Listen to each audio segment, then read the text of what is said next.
All right, good morning, everyone. We're going to go through a bit of the different types of bikes that we have in our cycling program. And the cycling program, you all know, is what we're trying to get into Indigenous communities. And we're trying to get some kids on some top end bikes. Now let's rock. So, obviously, you can see two different types of bikes here. Here you have the full suspension mountain bike. So, this is very good for downhill, uphill, but mostly downhill. And you can tell by if it were sitting flat, you could tell by the geometry of the seat and the handlebars and also the fork. So the more lean back they are, the more they're meant for downhill, but a lot of us like to do climbing. So there's many little differences, and they're all designed to make the ride better.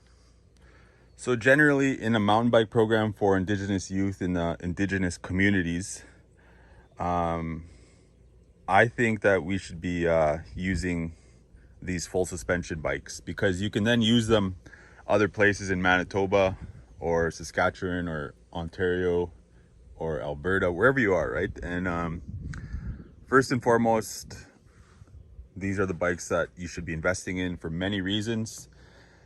This is a bike valued at $5,100, brand new, and it's a carbon frame. It has a suspension in the rear and the front, and it's got the bottle holder comes off. You can store your tools in there.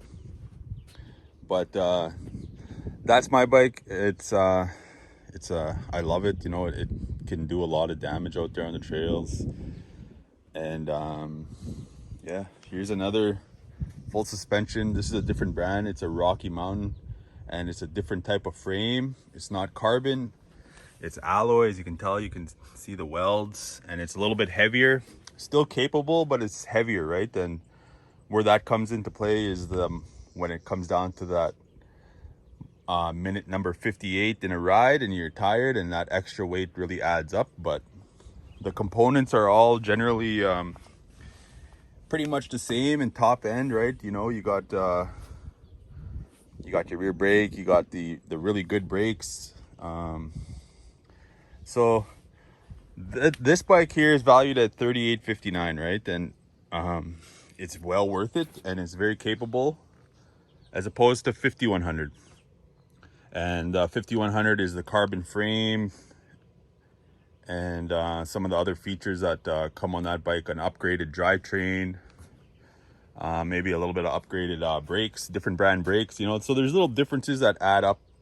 I think it has a wider tire in the front, and a narrow tire in the back. So there's little differences that add up, but generally you want to budget for at least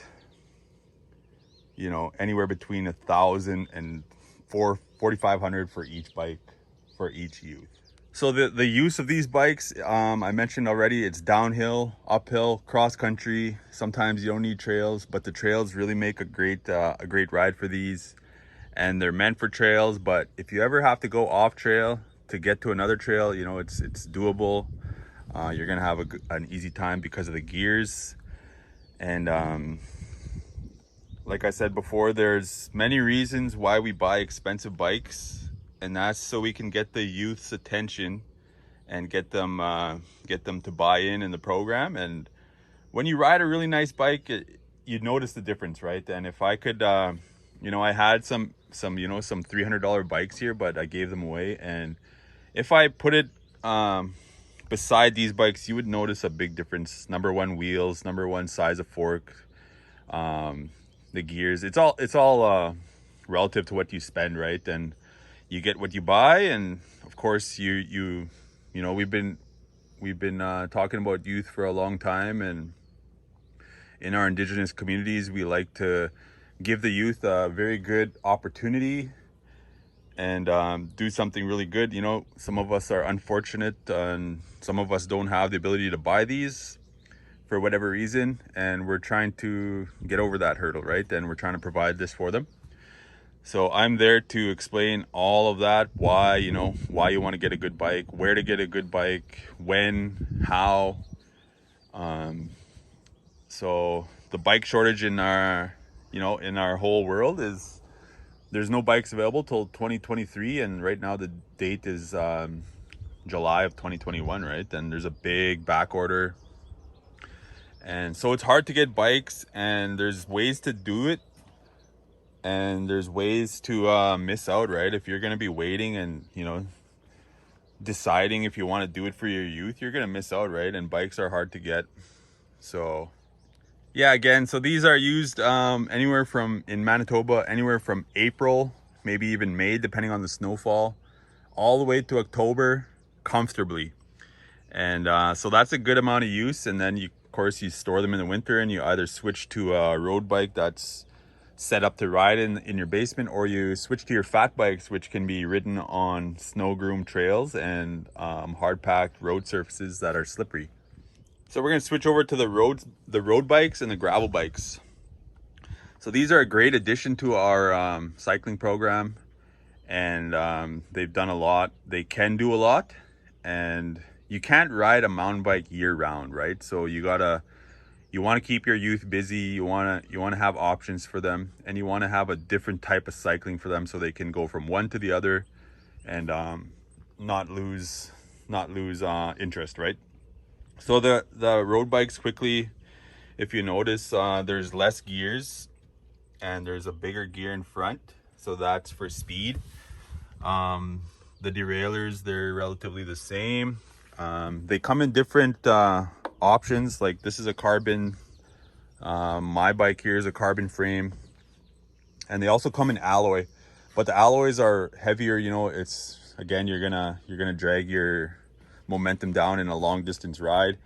And if you notice, these bikes are made for long distance. The other bikes only have one bottle holder, and generally one bottle will last a good cyclist 1 hour. So you notice these have two bottle holders, and some of these bikes are fit with they can take a lot of bottles, right? And these are meant for more long distance rides, and they're meant for speed. There's two types of tires. Obviously, there's the gravel tire that's about that thick. So my thumb, a little bit longer than my thumbnail. And then this one is a little bit shorter, right? And less tread. So that one's meant for speed, and the other one's meant for speed on gravel. It could handle some of the trails that the mountain bikes go on, but generally you're going to use this bike to ride long distance. So why do you want to ride long distance, right? So I've noticed that the road bikes provide a very good workout for your legs. It's a different leg pump, I find. And you know, it seems like you're doing a leg day in the gym when you're done riding one of these bikes. And I burned a lot of fat, and I lost a lot of weight quickly with riding a road bike. I really love it. It provides a different experience than riding downhill and uphill on a mountain bike. It really provides a whole new world. And like I said before, I love my road bike, and it's going to be hard for me to hop back onto my mountain bike simply because of the enjoyment that comes with riding a road bike. So this one is $3,800. This one was about the same price, $38. And you notice there's two different types of pedals. This has the it's called the clipless, and it connects to your shoes. You have special shoes that you have to buy, so there's extra money that you need to spend. These have the flat pedals, and so if more people are using the bike, then you want to use flat pedals. But if it's specifically for one youth, you want to get them clipless pedals with shoes, because you're becoming more efficient when you use clipless. And you know, instead of just pushing down, you're also pulling up because your shoe is connected to the pedal, and it just requires another thing to think about. Like you have to twist your ankle in order to take the shoe off the pedal. So it's more thinking, right? And some of the accessories we have on the road bikes are, you know, lights, because some of our rides go longer. And so these are all extra, right? Like that was like $160 or something. This taillight was like $50. This Garmin tracker, which tracks your speed, your average pace, which is huge for road bikes. You want to really have a higher average pace than mountain bikes so you can get more out of your workout. But that was $500 extra. So all these things are extra, right? And they don't come with these. They don't come with pedals. Like the pedals, the clipless pedals were extra. They came with the shoes. No, the clip on the shoe came with the shoes, but the pedals were extra, right? And so it's very expensive, but it's all worthwhile. And we're gonna go over the benefits soon, but generally this is the equipment you need. And you notice my bike stand I got there, that was $500. And you want to have a bike stand. If you're going to be taking youth out, then you got to pre-check 5 bikes to 10 bikes. You want to make it easy, right? And a bike stand, you know, you fit the role, you look good, you look like you fit in, and you're that much more confident in what you're doing. So we're going to go over some of the tools that you require. And when I started, I didn't know nothing about tools. I didn't have the confidence to buy tools or, you know, even attempt to fix my own bike if the derailleur needed adjustments. But over the years, I've started just gathering stuff that I think I need. You know, tape, scissors, extra Allen keys, a tool to take the pedals off, patches. You know, there's different types of patches that are depending on how much money you buy. And you're just gonna build. I can tell you what to build, like for your toolkit and what you're gonna run into, but over time you're gonna discover what you need and what's handy and what's not needed. These are the 2 main things that I use a lot, and that's the chain lube. I lube my chain before every ride. I try to after, but sometimes when you're done a ride, you just want to stop your Strava app and get right to eating, right? And of course the bike pump. These are specialized bike pumps that handle the different types of valves that come on the bikes. There's Presta and Schrader. That's to be learned too. And these bike pumps can be used on the old school valves. And so that was $60. These are like $13 each. The tools, you know, they add up to whatever they're priced at, right? Like here we have a more patches for tires. We have a CO2 cartridge. We have a different type of patch that plugs and fits in. We have a portable air pump. We have a chain splitter. So when you break your chain, you got to be able to take your new chain and fit it to what you are using, and you have to have that. Here's the pump to add air to your shocks. That's another item. Here we have the shoes that clip onto the pedals. And like I said, I never thought I would use them, but once I use them, that's the way to go, man. And like it's all adds up, right? And you know, you want to look the part. Of course, when your youth find it on Instagram what road biking is, there's a whole culture to road biking, and you got to have different outfits for each days. You got to use the spandex. There's padding in the spandex, so you want to have padding for a long distance ride. And it's all part of it. You know, I could teach you that. These are little, you know, bags to take your snacks in. So your high energy chocolate bars, your bars that'll help you on a long distance ride, because you really need that sugar to really shock your system and help you get through that next hour to get home, right? So you got to have proper nutrition, proper hydration. And of course, here's a little bag that I have from hunting that I always make one of the youth carry with a couple extra bottles of water or whatever we need. So those are the tools and some of the things that we need. And my toolkit really needs some work. I have to work on all of that. And like I said, it's a work in progress. So we're gonna go into the transportation of bikes safely. And this is one option that I asked for and I got it. So this fits into the hitch of your vehicle. I put it in my wife's SUV and I put it in my my half-ton truck, and it's great. You know, you can take 2 bikes or 4 bikes. So to take 2 bikes, you just disconnect it here and you take that off, you put the cap in, and you're good for 2 bikes. Or you can take 4 bikes. So the price of this is it's pretty expensive. I think it was over $800, maybe $1,000. but it's worth it. Like I said again, you want to look the part and you want to fit in, and you don't want to be taking your bikes, your $5,000 bikes, strapped down on the top of a vehicle like a mattress, right? So here's the tailgate pad.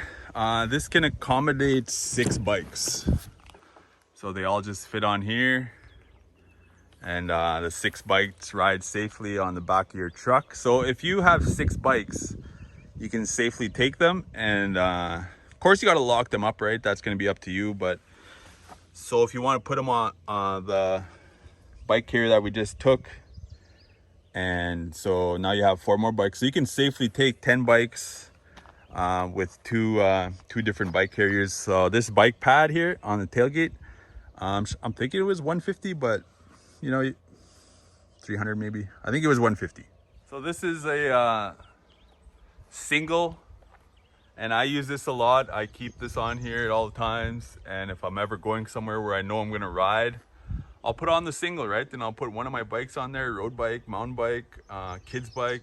They fit on there, and they're very good. You know, I haven't had any issues with them yet. And I think this one was 150 or 300, I forget, but you know, it's all worth it, and it fits on anywhere. You could put 2 on there or 3, and just you know, put another one facing the other way, and then the opposite one on the other side. So there's different things you can do for different applications. Here's a bike helmet. So we have a lot of bike helmets and different styles, and we explain that too. All right, so I hope you learned a little bit about the equipment that you're going to need for your bike program, and I hope you kind of understood what I'm trying to get out to you, and that's to help your youth and to use what we built here and educate you, right? But you know, time is of the essence. You know, there's not a lot of time this year. There's time next year, but you know, the youth have been waiting, right? And with the pandemic coming to an end, you got to act quickly, right? And like I'm there to help you guys, but my time is valuable too. So if we can come to an agreement, whatever. But once you get all that, you know, now you're talking about destinations. Are you going to bike in your own reserve? Do you have existing trails? Are they double track, single track? Are they safe? Do kids know them? Can they get lost? How many chaperones do you need? All these things come into play, right? So that's on your own reserve. You know, are there res dogs? Do the people on your community respect cyclists? So there's that, and then of course there's destinations within your area. So I live in Wayway's-Capo. There's Assisipi, there's Northgate, there's Nipawin, there's Brandon Hills. There's our trails that we built here in Wayway. When you get to the city, you know, you take your road bike and you have all those great cities in Winnipeg. You can travel to every city you want and ride, you know, Saskatoon, Edmonton, Calgary. All the trails are on the app that we use, and that app is Strava. And we didn't get into Strava yet, but Strava is a great way to track your progress on how many rides you do, how many hours you do, how many kilometers, everything. It tracks everything, your hydration. So that with the Garmin is just phenomenal. You can track everything, and that's another thing that comes into learning is, you know, tracking your progress and stepping up your goals. So it'll track right from when you started, and that's to be learned too, right? So you got equipment, you got trails, you got safety, you got tracking your progress, you got making your goals, you got how to do all that in each ride, why to do all that. And so there's a lot to learn. There's a lot that we learned. You can come through us and hire us, and we can help fast track that, or you can go online and you can learn it all on your own. That's how I did it. But I'm here as a service to help with the bikes because we already have them. There's a global shortage. It's hard to get them, right? And so that's the gist of it. And there's much more to learn in person. You know, there's a lot of things that happen that we can't predict. But safety is number one concern, and the mental health of our Indigenous youth is another concern. And the other concern is time. Like, you got to book pretty quick. I'm running out of time, but yeah, if you have any questions, you can email me mentech3000@gmail.com, or you can contact me on Facebook, comment on one of the posts, and yeah, it's there's many things to happen when you learn about cycling. So there's cross country races that happen. There's road bike races that happen all over the world. Um, there's specialized races that happen all over the world. I'm going to Paris, France. In I don't know if it's Paris, but it's in France, and that's a race in July. And I'm planning to go there next year. I might take one or two youth, depending who wants to help fundraise. But there's many destinations once you get it all, once you dial it in. There's also many injuries. I've had guys break their collarbone. I broke my knee. You know, people break their wrists, people break their hands. People go so fast that they bang into a tree, get a concussion. People, you know, people crash and they hurt their spine. Um, People get paralyzed, but that stuff also happens anywhere you go, right? You can that can happen on the way to the store for salad, right? And so that's the reality of it. And that's what I stress. I stress safety. I make sure kids know that sort of stuff can happen anytime. But you know, when you come from nothing, that sort of stuff, you know, you really, you either learn or you don't, and that's to find out. But like I said, safety is number one concern, all the time, anywhere. Safety, safety, safety, safety, safety, safety, all the time, anywhere, and that's what I preach. So yeah, like I said, any more questions, contact me. Thank you.